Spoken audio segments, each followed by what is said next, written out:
Hi, everybody. Welcome to our Friday Facebook Live segment, where we look forward to bringing topics that are relevant to our clients, their families, our caregivers, our professional healthcare partners. My name is Julie Collada, and I am the founder and president of Open Arms Solutions.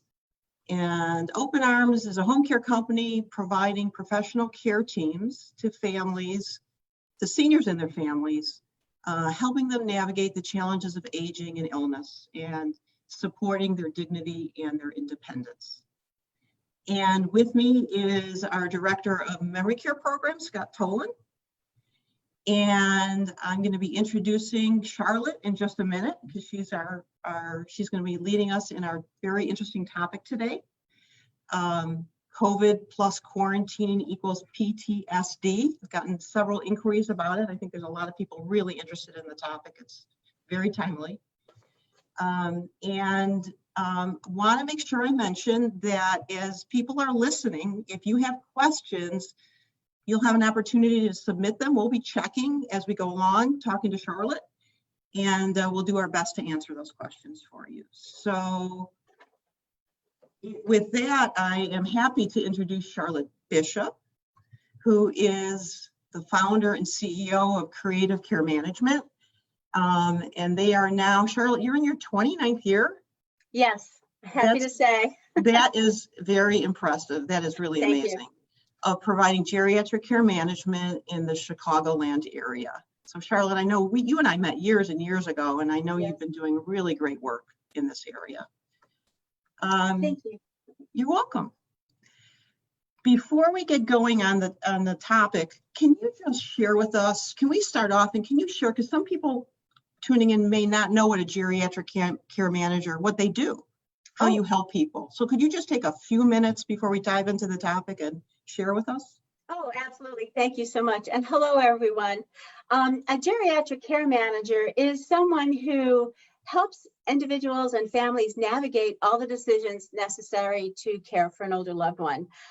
Planning for the future and adapting for the unexpected health or memory issues for a loved one can be so threatening and intimidating and just downright scary because we don't know what we don't know and we want to do right by our parents. So a care manager is someone who can help you get the resources and the information you need so that the best solutions can be identified. And then moving forward as a care manager, I help to implement those solutions. So it's something where we help you have a roadmap in caring for an older loved one, whether it's crisis driven or planning driven. I recommend planning driven because then when the crisis happens, you've got a plan in place and you have a roadmap and ideas about how to handle the crises as they come. Absolutely. Thank you for that. And I will just share that, in the years that we've had Open Arms, over 12 years now, that we've had so many times where we brought in geriatric care managers where, especially when the adult children are out of town or their lives are such that they just can't, they love mom and dad, they want to take great care of them. They just don't have either the bandwidth to do that or they're not in town. And, geriatric care managers come in and just do an amazing job at being that advocate for the senior and making sure that they're, really understanding what their needs are and there for them. So I think it's incredibly important work. So thank you for sharing that. Thank you. So let's get on to the topic of COVID plus quarantine equals PTSD. I know a lot of people, including myself, when we think about PTSD, post-traumatic stress disorder, we think of the military. That's right. We've heard of all these stories of really tragic stories of our veterans who have served us so honorably in periods of war and gone through unbelievable things and trauma. And then they come back to the United States and they suffer and really need a lot of support in getting through the post-traumatic stress of all the things that they've seen and all the experiences that they've had. But now we're all going through this unbelievable, whatever we want to call it, new normal, stressful time, and that none of us have ever lived through before. And so your view is that PTSD is much broader than what we've already considered it to be. Yes. Or what our prior experience has shown it to be. So please tell me and tell us, please, in your view, what is PTSD from your perspective? Certainly. PTSD is, as you mentioned, it's post-traumatic stress disorder. And it's important to realize that that is an outworking of psychological trauma. And when you look at our population, and frankly, the world population right now, many of us are dealing with the psychological trauma of the threat of COVID-19, loss of jobs. Things are in an uproar all around us, social distancing, physical distancing. So life as we knew it has stopped, and there's a new life that has started to come out, and we have to make sense of it.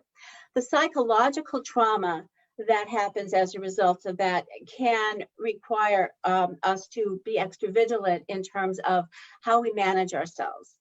Now, PTSD is something that comes out of that and often manifests if someone has had a trauma prior to this. So in my research for our meeting today, I came across an interesting statistic, and that 30 to 50% of the individuals who are on the front line in healthcare, and remember, we're talking front line as in battlefield, are going to be experiencing post-traumatic stress disorder. In addition, people who are coming out of ICU, so they've had the diagnosis of COVID-19, they're coming out of the ICU, it's called post-ICU syndrome. And so what happens is if they've been on a ventilator, they may very well also suffer PTSD. So in addition to so many individuals in our communities dealing with the psychological trauma of COVID-19 and its impact on our day-to-day life, there's also a population, the healthcare population, survivors, and it's also showing up in young adults, Hispanics, and adults in low-income households. So think of the numbers that represents. And this is why I felt this was a very important topic to talk about, because it's not just any one person. Anybody on the street may be dealing with psychological trauma from our COVID-19 experience, but there are also those who are dealing with post-traumatic stress disorder and are going to require extra attention and mental health services. Oh, yeah, absolutely. Yeah, that's interesting, Charlotte. You know, we hear now too about things like the possibility of a second wave. Yes. And of course, having the lack of a formal vaccine right now and the difficulties surrounding that. So what do you see potentially down the road as some of the, further or broader implications of COVID on society as it relates to PTSD? I would like to say that I hope that there is a larger knowledge and awareness within our communities, a better and greater acceptance for mental health services, because there are mental health services, but unfortunately in our society, and I'm speaking specifically about the states, there's a stigma associated with mental health issues. And I'd like to see the stigma reduced or eliminated completely, because mental health is health. And I think that because of COVID-19, there will be people that we almost would call the walking wounded. They may be getting by, but are they thriving? And mental health and mental health attention can help individuals thrive. So as far as COVID-19 is concerned, and then the related issues to it, the future, I think, is going to be requiring extra attention to mental health issues, extra services available, and frankly, funding for those services so that they're accessible. Because if we're talking about adults in low-income households, if they are having difficulty finding money for rent, how are they going to find money for mental health? Right. But yet it's important. Yep. So we've got a whole segment of our population that is going to require extra help, extra attention for PTSD diagnosis. And we haven't even touched on those who have psychological trauma as a result of all of the issues related to the last 3 to 5 months for us. Interesting. Yeah. It's really, really significant. Yes. Is there, you talked about all the different levels of, and all, so many different, you certainly talked about the frontline medical staff. And you see some of those interviews on the news of all the nurses and the doctors, and they're lined up, and you can see the wear and tear on them. You can see the stress on them. Mm-hmm. And you start to think about what they're seeing every day. Right. And, so I think it's pretty clear that those frontline workers are truly suffering. What kind of additional support systems do you envision? And this is kind of a hard question because we have to imagine it, and we're also talking about so many people, as you just said. But what other kinds of support systems do you envision being needed as a result of the increased cases of PTSD and COVID-19 and all the other things that are going on in the world? Well, actually, I am a proponent of funding for social services, because I think that there's, with stigma for mental health services, as I mentioned earlier, lack of access, lack of funding can really limit people. And if people are limited in getting good health care, good mental health care, it then impacts not only their life, but that of their families and with those with whom they engage. So what I would like to see would be funding for social services, access to services, use of services such as if individuals are feeling like, when we talk about the psychological trauma of caring for a loved one potentially with COVID-19, bring in services that can help support, or take yourself out of that environment and get a break.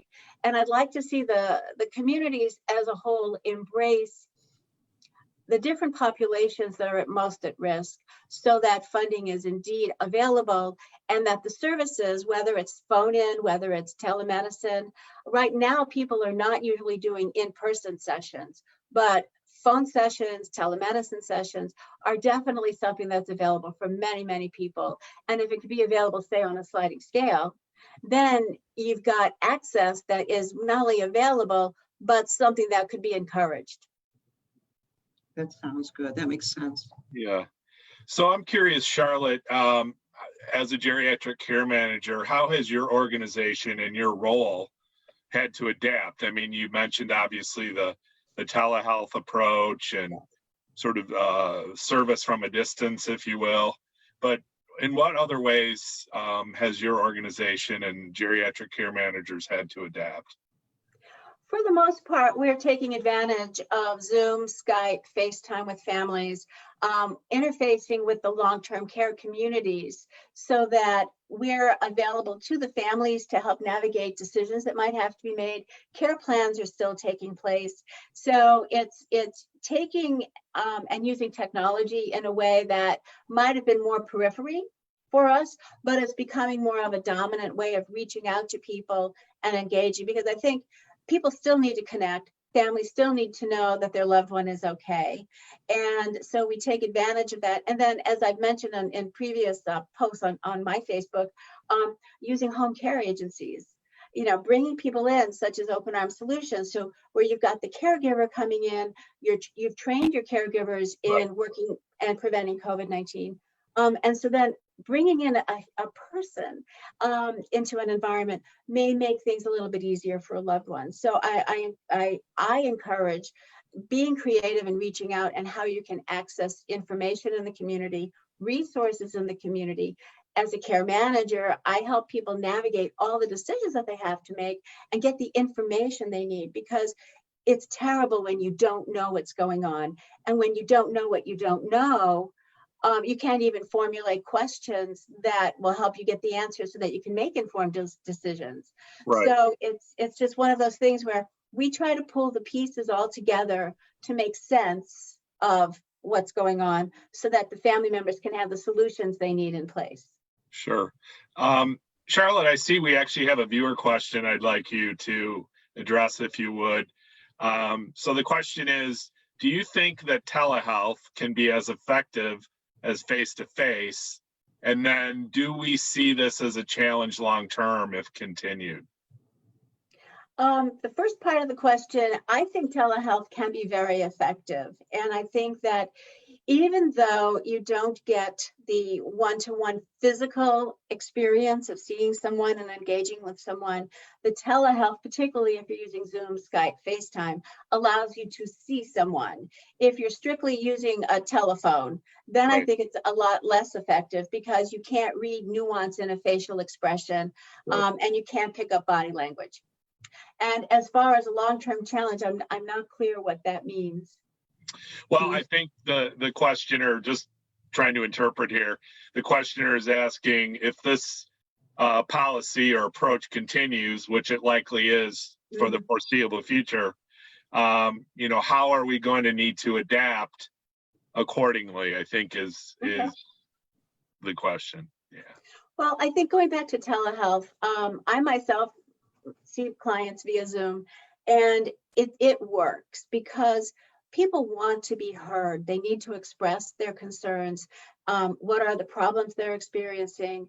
And frankly, what's keeping them up at night? So I think that I prefer person-to-person contact.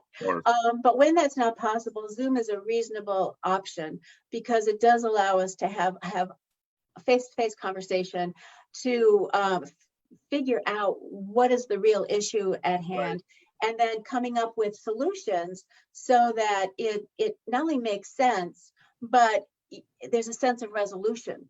Because when the world feels out of control, it's an opportunity to get a little piece of control back so that you can then build on that. And building on that peace of mind allows better sleep. Better sleep allows a better day the next day.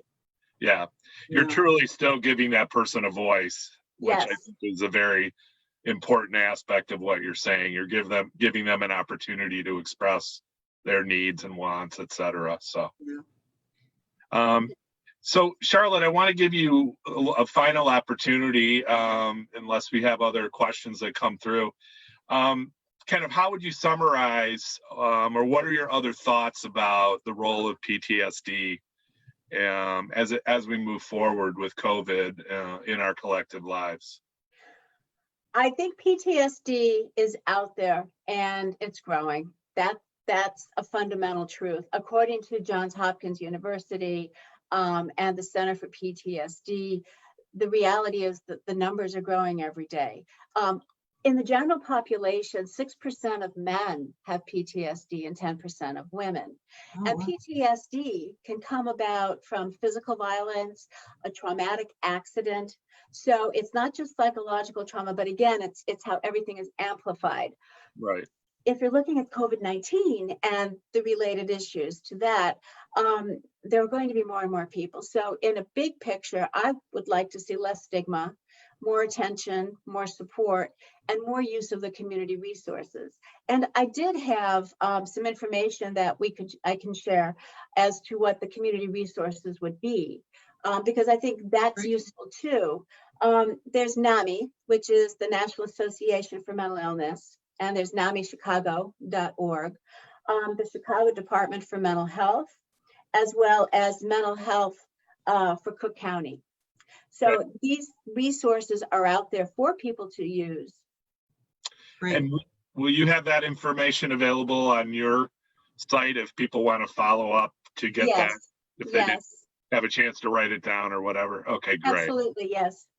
Great. So I would just, Charlotte, you and I were talking before we went live this morning, and, we were talking about the silver lining, the hopeful. Can we look at and can we think about silver linings? You and I were sharing how nice it was to be able to chat with our kids that are out of town more often on Skype and But we were also talking about the hope that,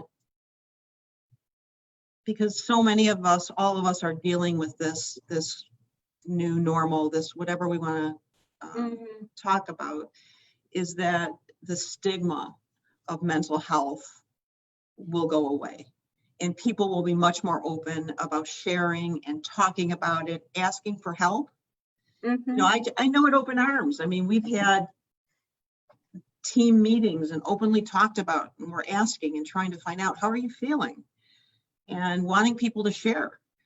And I don't, you know, I don't know when I was, years ago, when I was working for other companies, if we'd be having those kinds of conversations. And we're really, really asking people and wanting to know and wanting to provide resources for people. So I really hope that that will be a silver lining of this, that it's not a taboo topic anymore. It's just part of being a human being, and it's part of dealing with challenging times. And so that's something hopeful to think about. I think so too, because it's now part of the collective experience, because many people know someone who knows someone who either has had COVID-19 or works in a hospital setting. So the shared experience of physical distancing, social distancing, wearing a mask, going outside of the house and having to remember to take your mask, like we were talking about before. This is very unusual. So there's a shared experience, a shared trauma, and I think hopefully there is going to be a greater acceptance and willingness to seek help, and also a greater support of those who do seek help, because it's not weakness. It's not something where someone has failed if they need to get some mental health help, because most people don't have PTSD. So that's an important point. Many people have psychological trauma. And that distinction is very important, because it's to recognize the difference between psychological trauma and PTSD and get the help necessary to address it. Because the really good news is there are appropriate and accessible treatments to treat both psychological trauma and PTSD. And I think there's a lot of hope with that, because the more people that know that there are resources that can be tapped, that there are options in treatment that can be utilized, it's not a life sentence. You may have to learn coping mechanisms, but you can cope. You can really work important through it. point. Exactly. Yeah, that's great. Well, that's a great way, I think, to conclude. Yes. And Charlotte, it's been a pleasure. It's so nice to reconnect with you. Thank you for everything you do for the seniors and their families. You do great work. Thank you. I appreciate that. Thank you so much for joining us. Thanks a lot, Charlotte. Okay. Thank you. Take good care. Take care. Bye-bye. Bye now.